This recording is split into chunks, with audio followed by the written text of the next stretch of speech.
Garden Homestead. Glad you popped in. We are just going to update on the quails right now, and I will be posting a garden tour to show you what is growing out there. I got a lot of stuff growing. I'm super excited that I hope that I'm going to have a good harvest this year. I'm pretty confident that we'll harvest some things. And then I will update you, and this is on the patio garden. I will update you on the chickens and the garden downstairs. So y'all stay tuned for those videos. That's my outside garden, and those will be coming soon. Make sure you like, share, comment, and subscribe to my channel.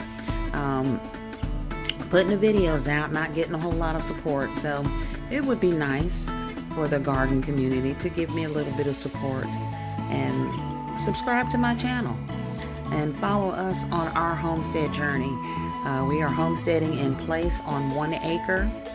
We are in the county area, and we don't really have laws that I'm learning about as far as how many certain animals we can have. Of course, quail, we can have an abundance of quaternix. That's no issue. The initial law that I saw about chickens said 6 in this particular county, or in the city. I later learned that that was for city limits.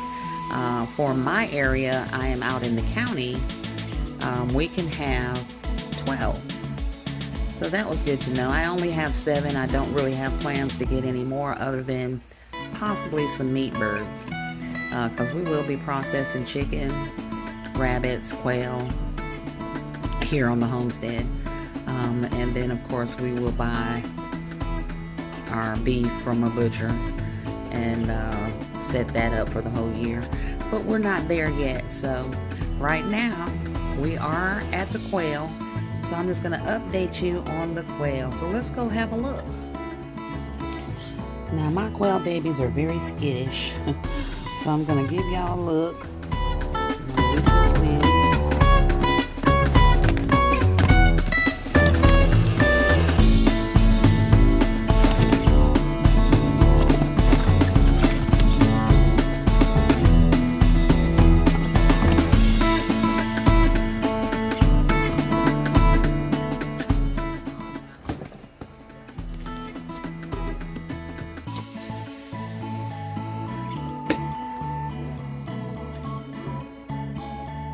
Now, as you can see, their beautiful white feathers are coming in. My quail are almost 2 weeks old. They're not quite 2 weeks old yet, and they're already feathering out. These are jumbo whites. You see their yellow feathers are turning white. So from my first set of incubation, and it was my very first, we had 5. One of which I delivered. I had to help him out of his shell. He had been pipping for, oh God, almost 24 hours in the same hole, and he was not breaking that shell up around him, you know, and he was in there just chirping away. So at the 24-hour mark, I decided that, well, my whole family decided that he needs help. We're going to have to help him out of the shell. So I used some gloves, and I sterilized a pair of small scissors that I have. And they're very, very tiny. They're for trimming my plants down when I'm just taking leaves off the bottom so I can get more foliage in my plant, or whatever the plant is. Anyway, they're real small, tiny. So I heated those up and sterilized those with Listerine. I used the gold Listerine to sterilize those and get the bacteria off of those scissors and everything, and our clippers. And then I washed my hands real good, used some gloves. I wore gloves. And I took the egg out of the incubator. None of the other eggs were doing anything that I had left in there. So I took that egg out and using a Q-tip and some warm water, I started wetting the egg up a little bit to soften it up some, because it looked like he was being shrink wrapped into the egg. So I went around the top of the egg where he should be opening, where he had pipped at and was breathing, because he was breathing through that little hole. So I knew he was able to get air, and I didn't put any water by that hole at all because I didn't want to drown him. I didn't want to get water in his beaks and stuff. But I just cracked the egg around the top with my thumb all the way around, the same way they would zip it. And he began pushing on it once I did that. And when he pushed it up and popped his head out, I squeezed the bottom of the egg just a little bit, and I put the egg back in the incubator. And then once I put him back in the incubator, he rested for a few minutes, and then he pushed himself out.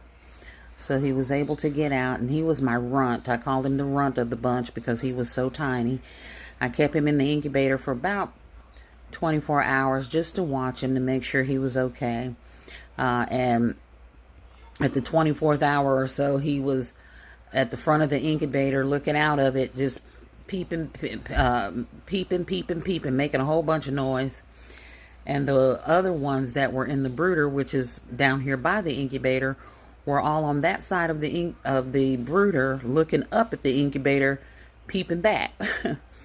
So I went ahead and put him in the brooder with his family. And at first I thought he had splay leg, and he may have had a little bit of it, but once I put him in the brooder, he drug himself around probably about 8 or 9 hours or so, and then I noticed that he was standing up. His legs were up under him and not spread out like one of them was when he was in the incubator. So I really expected that chick to die, but he did not. He's up, walking, jumping, trying to fly, and everything else. So he is doing wonderfully. And like I said, I only had 6 eggs to hatch out of this batch. And one of the chicks from one of the eggs, he died. So we ended up with 5 out of this batch. And I do have another batch coming of 30 more eggs. And we learned a lot doing this incubation process on things that we can do better. So we had my incubator, number 1, wasn't even put together correctly. So we had to fix that problem, which we have fixed it, and it was the turners. So I had to manually turn these eggs, which means I had to open the incubator and turn the eggs. And so, of course, that played a part in the temperature and humidity and all of those things. So, something in my eye, y'all. So we fixed those issues so that we would not have them with this next batch. A lot of times people say the incubator is bad and all of this. Well, I don't have a brand name incubator. It is a nice incubator, and I think that it will work very well throughout the entire process. It did maintain the temperature. Now the humidity drifted a little bit up and down, but it's hot in my bedroom, so I know that that had something to do with the humidity going up and down as well. But I was able to work this incubator using the water and everything else to kind of keep that humidity as steady as possible. So there weren't too many spikes, but there were a couple of spikes, and that was mainly when we had to open it. The chick that died, this was the main time that I opened it. He hatched, and then he crawled and pushed himself over to the middle of the incubator, and then he kept trying to flip over, and for whatever reason, at the time when we were watching him, we were like, oh, how come, what is going on? How come he can't move? So I had to open the incubator up, and I was physically trying to help him move from that center area because it just looked to me like he was stuck on something. Well, my incubator has it's small holes, but apparently big enough for their legs to get through. And one of his legs had gotten through where the fan area was. So his leg was caught in that fan, and it just broke my heart, y'all. It really did, because I felt like this was something I could have prevented, and now I know better. But this was my first time hatching, and I wasn't sure how big they were going to be, and I honestly did not think that their legs would fit through these little holes in the incubator, because I thought their feet and their legs were bigger than that. But we live and learn, because like I said, I'd never hatched quail before. And these were jumbo quails, so of course in my mind I'm thinking they're way bigger than the regular quails, and they're not. They're actually pretty much the same size as regular quails when they're born. I later learned that jumbo just meant that once they were adults, they weighed more than 10 ounces. That's how they get the jumbo name, which I did not know that, but that's okay. Anyway, I was able to get him loose from the fan, and then put the top back on so the humidity would go back up, but he died in my hand. As soon as I got him loose from that fan, he died. His leg was intact, but I think the stress from it, or it injured his leg so bad that either way he died in my hand. So I took him on out, and like I said, I felt so bad because he had just hatched. He hadn't been there that long. And then I went and found some mesh, some real small mesh, and put that underneath the remaining eggs so that if any more hatch, they would not meet the same demise. And what it is my incubator has 2 levels, and I used the top level to hatch out these first group, and I probably just should have used the bottom level and took the top level off, simply because I didn't have anything in the bottom level, so there was really no reason for it to be on there.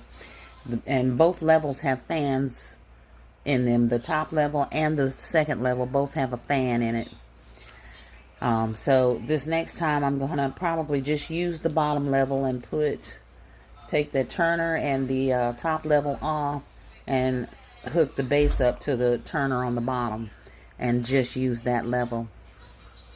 That way the incubator is not working as hard, because it is only using one level, and I think it may be a little easier to control that humidity and the temperature. But like I said, we were able to figure out this incubator and working the temperature and humidity to keep it as level as possible. All right, so we're at 13 minutes on this video, and I'm going to get off of here and let you all go. In the meantime, I wanted to update you on the quail. They are getting a 30% game bird feeder, starter feeder. That's what I am feeding them. And when I grow them out and put them in their new Winola Ranch cage, once it arrives, they will switch over to the Kalmbach, which is a Kalmbach. It's a 22% feed protein, I believe. I believe it's 22%, but it is for quail too. They can have that, and that's more of an adult food for them. They don't need as much protein once they are grown, but the 30% as chicks is a good deal for them. So that is the journey of the quail. All right, y'all, so that is the quail journey right now. They are going on 2 weeks old. I am so happy for them because they are doing very well. Great addition to our family. These are not pets. We are growing meat and eggs, but they're precious to us. So we definitely will be taking very good care of these quail. And the next quail hatching, we will definitely go on that journey together with the incubator. If you have a Winnedoe incubator, it's the same kind that I have. Mine came with no brand name, but I was able to trace where that incubator came from so that I could get some proper directions on it, etc., etc. Anyhow, you all make sure you like, share, comment, and subscribe. and show some support to my homestead. We are on a journey. If you go back and watch my videos, you will see the backyard when we mulched and setting up the homestead, putting up the chicken coop. Everything is there. All right, so it's been a journey so far, but a wonderful one that we have loved undertaking. So I hope to see you all soon, especially in the comments. And I hope that you subscribe to my channel and help us grow. Thank you. You guys have a wonderful day and happy harvesting.